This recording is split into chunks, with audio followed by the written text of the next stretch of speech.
Now, on the furthest edge of Europe, a fear of ethnic cleansing is turning an evacuation into an exodus. They are refugees from the disputed region of Nagorno-Karabakh.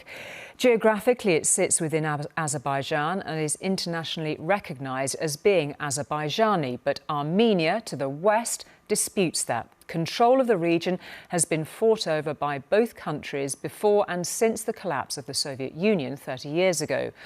Last week, Azerbaijan launched an artillery bombardment of the region, seizing control and forcing thousands of ethnic Armenians to pour across the border into Armenia itself. They are a new generation learning the harsh reality of one of the world's oldest unresolved conflicts. At first in their hundreds, today in their thousands. They are escaping across the mountains where Europe meets Asia. Beaten, exhausted, reflecting on lives uprooted perhaps forever. My children were hungry, says this woman. We had no electricity, no water or gas. The situation was terrible. Armenia claims its people face ethnic cleansing, that they are being forced from their homes. It has been a nightmare.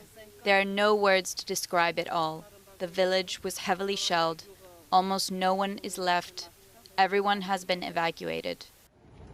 And this is what they left behind. The muffled sound of distant shelling and a battle that raged on their doorsteps.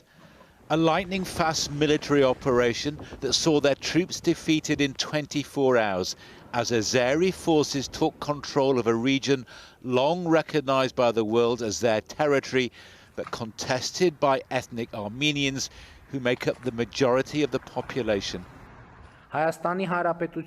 Armenia's Prime Minister lays the blame in part on Moscow, Armenia's ally and guarantor for years. Russia's peacekeepers have distributed aid, but relations with Armenia have already cooled. And these days, the Kremlin's military attentions are trained on Ukraine. Azerbaijan, backed by Turkey, insists ethnic Armenians will be safe under their new rulers. But with a history of war and bloodshed, trust is in short supply. This man, waiting for news of his sister, says he's heard nothing from her in 24 hours. He cannot tell if she is dead or alive.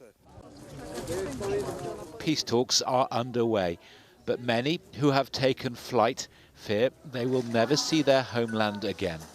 John Ray, News at 10.